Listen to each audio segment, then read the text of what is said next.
Okay, hi. We are we are up and running now. So first of all, I want to thank everybody that was able to tune in and watch this short film bundle. The kids are all right. And this one we had four different short films, and we're going to get right to it because we want to be able to give everybody a chance to kind of speak and talk about the short films that they had in here. So first, I want to introduce the director and one of the actors from the list. And we have another actor with us. We're just going to check his sound before we bring him in. But Goga, if you can first introduce yourself, and then you can introduce your cast as well. Sure. I'm Goga Clay, writer director, as Nadira said, of the list, and with me is Philip Francis, who played SA on the list, aka the Amebo. Okay, great. And we're gonna add Emeka. He might have to keep his thing on mute, but I'm not sure. We'll try it out and see and see how it goes.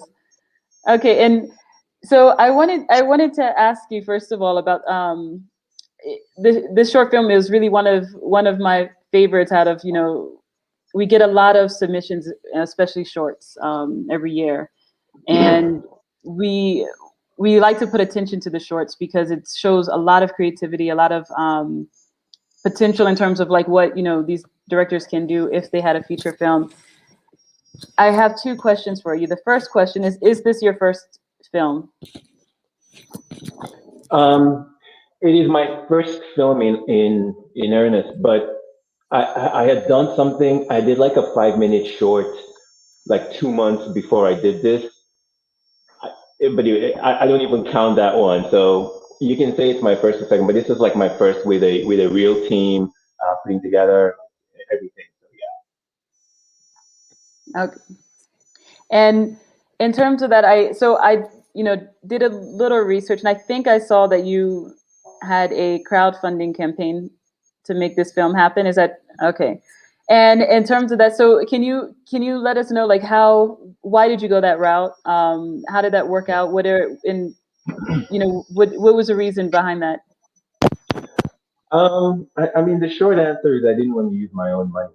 Um, but I guess the long answer is it was also kind of like a proof of concept to me, right? I felt like because I was just beginning my journey in filmmaking, if I could articulate what I was trying to do and a vision and get people to actually give me their own money for it, then I was onto something.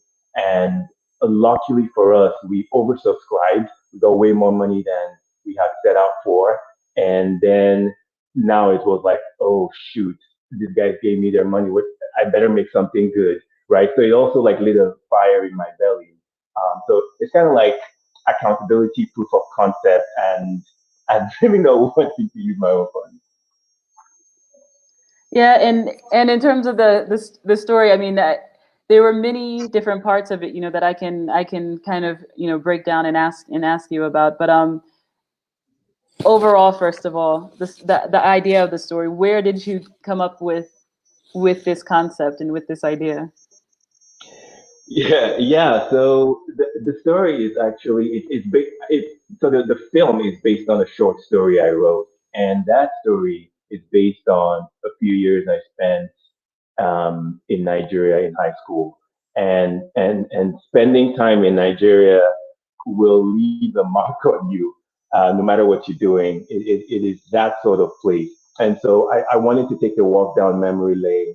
I wanted to pay homage to my teenage years and all the people that influenced me. Of course, that doesn't begin to tell the story of all the people that that left a mark on me. But I think just telling that story of that one day, it was just something that I couldn't shake off from memory. Okay, yes, and I wanted to now hand it over to your actors. Yes. I want to. We'll first start with Phillips because I know his sound is okay. Before we take the rest of the Mecca, um, Phillips, your role as the snitch. I mean, I I want to say how much truth in your character did you pull from? yourself? How much of yourself did you put in? Because I kind of get the First of, feeling. I am not a snitch. I am not a snitch. And um, I mean, it was very good. I said this to Goga the first time we had the opportunity to watch it, as the casts.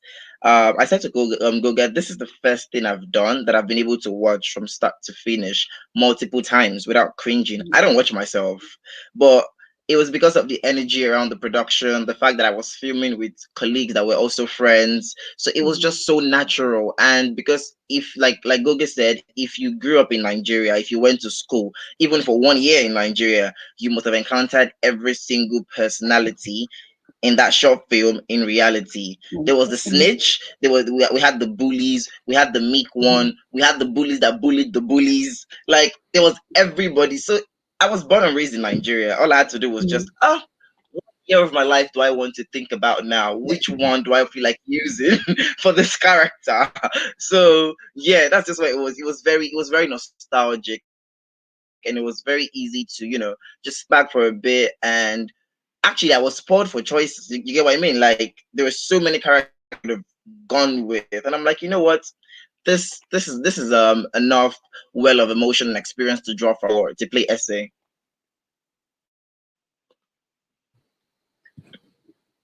I don't know if you're still there because it kind of cut at the end. Okay, you are. Yeah. So I mean, you Okay, you raised hear a me? good point. No, I can. You're fine now. You're fine.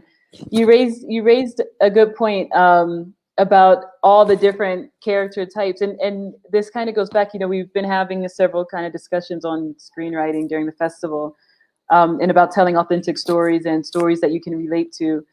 And I think this is a prime example of, you took a story, you said it really reminds you of your experience of schooling in Nigeria, but it is very universal at the same time. You can look at it, and I think people from anywhere can recognize all of these different kind of characters as well. And even though there might be elements to them that might be different in terms of the way they express, that kind of character, the way the snitch should express himself, the way the bully is, it's still universal. And but at the same time, you feel like you're transported into another world.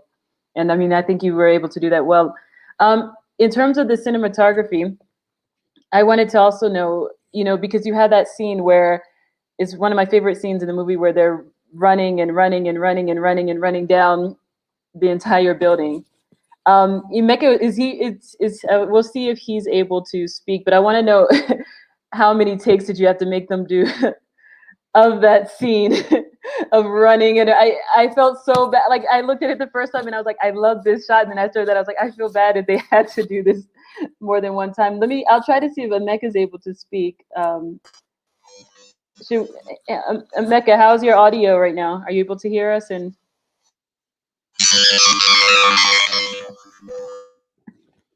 you're still a robot, so we'll go on to Goga to answer that one for us. All right, Goga, how was it to Um, film that scene? it's unfortunate we can't hear from Rebecca I because know. we have a lot to say about that. The beauty of this, when you watch that, like if you're not technical, you just say, "Oh, that's a nice scene." But someone like you understand the amount of takes and the just the stress on the body. But we shot, and just not that scene. Okay, so I wrote out a chase scene, but I didn't write it for the building because I didn't know about that building. But when we went there a few days before, I just thought, this would be perfect. It was kind of like a Wes Anderson influence there. Um, but I think that scene we shot like maybe 5 times, just that building one. And then there were other ones where especially where he had to fall at the end, that was like 6 times. The poor guy really went through the ringer. Um, and that's why I really wanted my actors here because they really made this film. You can tell them what to do, but especially, and I don't want to like jump the gun here, but there was a scene between these two guys that was the most difficult scene to actually shoot, where Emeka is talking and is also thinking, right? So he starts with Philip's dialogue, Emeka's dialogue, and we had to make sure that Emeka was acting even when he was supposedly thinking.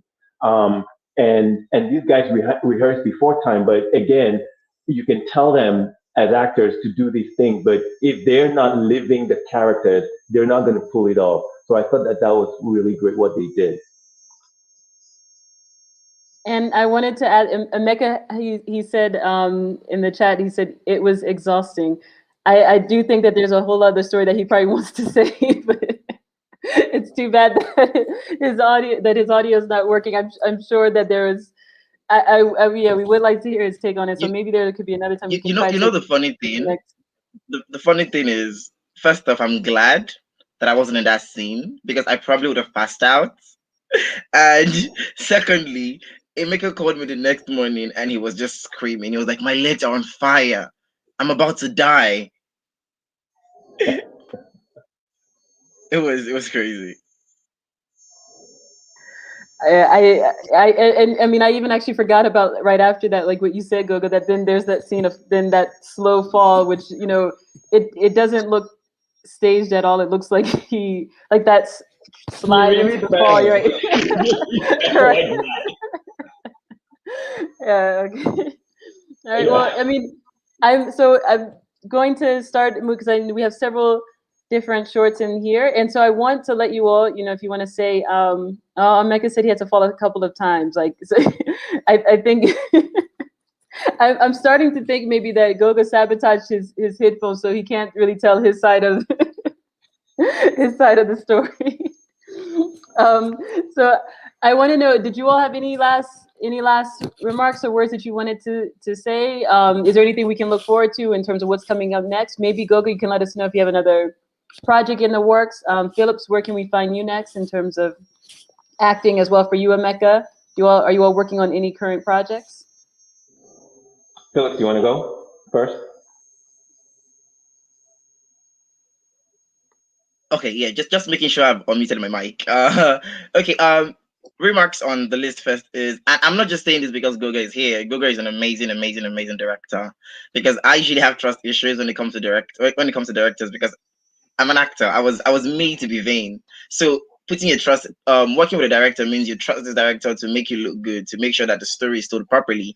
And Gogo did that effortlessly with the list. Like I said, that's the first and only time I've been able to watch myself from start to finish multiple times without cringing at all throughout the entire film. So Gogo is amazing, and I honestly want to work more with him. I honestly cannot wait. And I currently have a new show on. It's a web series on Axillary TV on YouTube. It actually premiered yesterday. It's called The Olive. It's a 13-episode thriller / slow burner, and it is intense. Honestly, I can't wait. So yeah, that's something I have that's very recent and out there right now. So it's an episode per week, 4 p.m. Every Friday on Axillary TV on YouTube. Great, and very professional plug. Excellent. Getting the location, all the information. Everyone should tune into that. And Emeka, he said that this is his second film at the. Oh wait, what film? Oh, you're in Kasala. Oh yeah, that's true. So he said this is his second film at the Nollywood Week Film Festival because he was in Kasala before.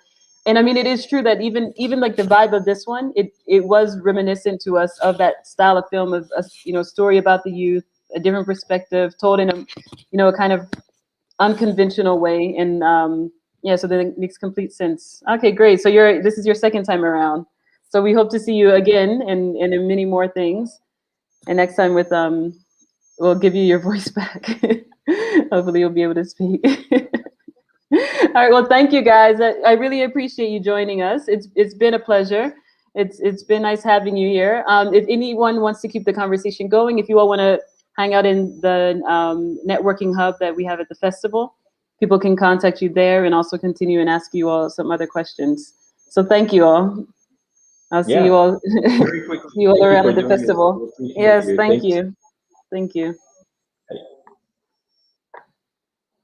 Great, and now in the short film selection, we also had another film, which was Listen. We will bring Udoka in. Hi, Udoka. Hi. Sorry, I had to unmute myself first. I'm good. Great. So thank you for hanging out and waiting and waiting a bit. You know, like since we have all the short films in a bundle, we like to feature the short films, and we thought this year we've noticed there were particular themes that kind of connected different groups, and we decided to kind of package them in this way. So thank you for waiting as we went through the first Q&A, and now we're on to you with Listen. And I just wanted to mention that this short was actually selected last year to be in our festival, and Right. unfortunately, because of the pandemic and all the French theaters closed down and everything, so out of our control, and so we're really happy that we were able to have it again and bring it back this year, because it was unfortunate that it wasn't able to be seen. So if you can just give us a little background, because the story is very different. It's not expected at all. So if you could first give just some background about the story, where did that story come from, some inspiration, it would be great to know. Okay. So the story came from Sammy. Sammy works with Trino Studios, and I think he's been playing with the idea for a while. So the story was about it's about this girl who she's telepathic, and basically she uses her powers to save another girl in class who's kind of awkward. But when Trino reached out to me to direct the short, I felt like the story needed a little bit more conclusion or explanation, so to speak. So the last scene where you see the deity or the oracle or whatever you want to call him, I added that completely. That wasn't in the original script, so I with the permission of the studio, I told him, like, look, this story will make more sense if we can actually give some kind of explanation to where her powers are coming from, or where her powers come from. Like, why is she telepathic? So I created the last scene in the film. I added that to the film, and that the studio and the writer, and they all loved it. So that's pretty cool to have in the film. All right. Okay. So the story was already created, and they brought you on later to direct it and to take it on. And how there are some difficult scenes in this movie to direct. We tried to make a note of that, because we were calling it The Kids Are Alright because we have all these stories about the youth. However, it's not necessarily child friendly in terms of some of the things that happen with her at school. How you could have gone different ways with filming and portraying that part. How was it for you in terms of showing? And the scene I'm talking about in particular is with the teacher taking advantage of the student, and Gotcha. yeah. That's why you're like, wait, what's yeah? This, I was like, what scene is this? Yeah, no, the teacher taking advantage of his student. That it's not really an easy thing to always kind of portray and to film in the right way. What were some of the thoughts that went into that in terms of how you decided to show that? I think for me, I thrive in when I'm making a film, or when I'm working with the actors, it's more about the emotions, and I feel like that scene in particular was very important, in driving home, or for the audience to feel, what it's like being molested, what it's like for a child or a girl, or anyone in particular, to be violated, so that scene was very important. And I think it helps when you have good actors and talented actors who understand what you're trying to create, also obviously having a sound crew that can also create the space, and create the space for the actors to work is also very important. But I feel like that was a very important scene in the film, to push the emotional buttons, just to portray, what it's like. I think people need to understand, or people take themselves out of the equation when it's not happening to them. If I'm not the one being molested, if I'm not the one being raped, or it's not my sister, or it's not my mother, then I'm just gonna chill and not want to deal with that. So it was important for me to showcase that way you can't really escape it. Like, this is what happens to people. This is what happens to women. This is what happens to girls. every day, you know, and I needed to put that. I wanted to make sure that that was felt, you know. So that's why I was hell bent on, you know, making that, you know. And I mean, I mean, I must say it's very timely. I mean, of course, this is an issue that's been around forever, but timely in the sense that it's an issue that's finally getting a lot more attention. I mean, of course, we saw not only with the pandemic of the past year, not, you know, there's been a lot of outcry in a lot of different realms, and, you know, hashtag Me Too was one of, you know, the biggest things that we've heard a lot about. We've also, you know, seen some of the biggest, you know, lawsuit cases, especially like in the U.S. with universities, you know, being held accountable for teachers taking advantage of their female students as well. And even currently right now in Nigeria, there's a lot, you know, along the same lines of, you know, protect our women. And that's even like happening currently right now. And, Exactly. you know, I want to, you know, commend you and applaud, you know, all of these directors, especially, you know, being allies as well with male directors that are making a point. We've had another short film in the festival as well that spoke up on behalf of, you know, what's happening to women.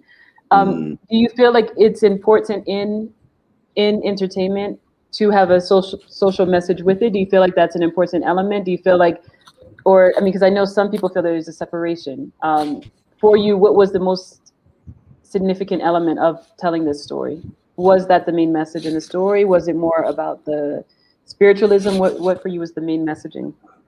Well, that's the beauty of film. I mean, it's a combination of everything. You can, I feel, especially when you want to make short films, I feel like you can concentrate on a topic and you know, really push the boundaries on a particular topic. So for this, it was more on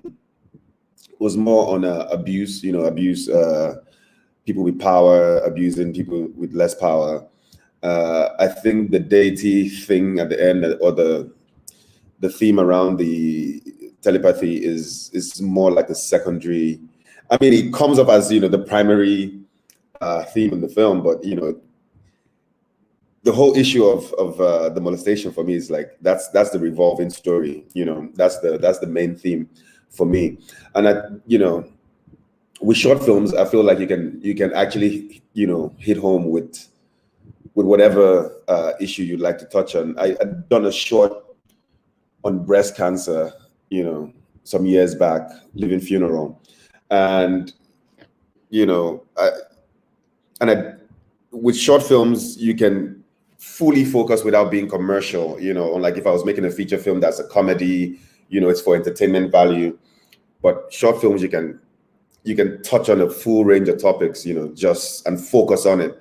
Living Funeral was about breast cancer. No Good Tongue was about Boko Haram. You know, this is more about like, you know, rape and molestation. And that's the thing about short film. And I feel that's why short films are important, because we can strongly hit an issue straight on, you know, in those 10 minutes or whatever, however long your short film is. Yeah, and I mean, and it is true that, you know, your filmography is very much focused a lot on different issues that you do touch on. And I wanted to know, how would you, like, in terms of the traveling of this film, outside of festivals, I mean, do you then show these in spaces where it can maybe give some younger women the courage to maybe speak up, or is it shown in some kind of like political aspect or institutionalized? You know, where have you shown this film, and where do you plan to take it? Well, the idea is to release the film online. It's actually, we're going to release it online. We just want everyone to watch the film. There's no plan to monetize it or whatever. So it's going to be on YouTube. It's going to be on Vimeo, and it's going to be free. Like, everybody we just want people to watch the film and enjoy the film, and, you know, pick whatever message they can from the film. I don't know if we're going to do some screenings, but, you know, it's going to be online, and it's going to be pushed online, like, for people to just watch and for people to take what they can from it. Okay, and the last question I just had for you was, in terms of what you are currently working on, or what can we expect next from you? Because you did, you know, mention a lot of your short films. Are you working on a feature film next? Are you continuing on more shorts? What do you have coming up? So I have a feature film that just got on on Netflix. What's Netflix Africa? I don't know if you can see it, in other places, but I think Netflix Africa. Three Thieves. Three Thieves is on Netflix Africa, but it's also on Amazon Prime. So anywhere in the world you can watch it on Amazon Prime. Three Thieves. And then I have a feature film that it's about to round up in the cinemas here. It's called The Raz Guy. So The Raz Guy is also a comedy. It's in the cinemas here in Nigeria, and I think before the end of the year it should be on Netflix as well. It should be online for people to watch. Other than that, I have another feature film in development, and hopefully in the next half of the year we'll most likely go into production. So those are the things that are on the plate. I mean, because you're in front and behind the camera. Yes. Yes. Just to make it clear in case anyone doesn't know. Yeah, you're an actor. You're an. What for you though? Which one is? I know I said that other one was my last question, but just to touch on that, because I realize that might be confusing for some, that you are on both sides. Where are you the most fulfilled? What do you are they both equal to you in terms of what you like doing? I think passion-wise, it's on equal terms. I love acting just as much as I love directing. The thing with acting is, once I'm done with a project, it's like, after a short while, you move on quickly. But with directing, like, it stays with you. It's like a baby that you've given birth to. Just take, for instance, Listen. We made this film a couple years ago, and we're still here nurturing the baby. You know what I mean? So, the effect of being a director lasts longer.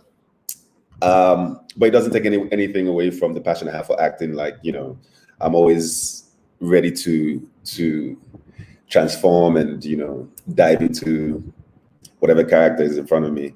We just finished shooting a short for a friend of mine who came in from the UK. So he came in from the UK to make a short film here in Nigeria. And I was just an actor.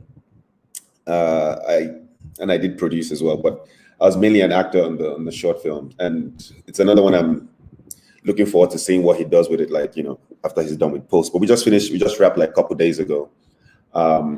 So yeah, I really can't pick one over the other. I enjoy them both. And, whichever one comes my way, I would indulge myself in. Very smart answer, making sure you're not closing the door on either side. But I mean, I like what I do like what you said though about that. It is true that if you're acting in it, you put that passion, you put the intensity in for that moment, but afterwards it kind of moves on. And with the film that you direct, you have to keep nurturing it. So I mean, it makes complete sense. So great. So I mean, we have a lot to look forward then to seeing from you. You have a lot of upcoming projects, sure, on both sides, and so that's great. So thank you so much for joining us. Did you have anything that you wanted to say before we finish? Did you have any last I mean, you guys please help share the film. We would like as many people to see the film as possible. So even after the festival, please send to your friends. Let's get this in front of people's eyes. That's all. And thank you guys for having me. I love the festival. I've been to Nollywood Week. I think this is the third or fourth project that's going to be on, Nollywood Week. So shout out to you guys. You guys are doing a wonderful job, and I'm glad that you guys could do this online, virtual festival instead of canceling like some people would just, let's not bother. Just, but yeah, this is nice, still, to still put the films out there and get people to see them. And we really appreciate, you and the other directors and actors, and as well as everybody else, our audience, making the journey with us online. It's for us, it's really been great. So it's nice that we can still connect and still see you and still have access to these films. So thank you very much as well. Thank you.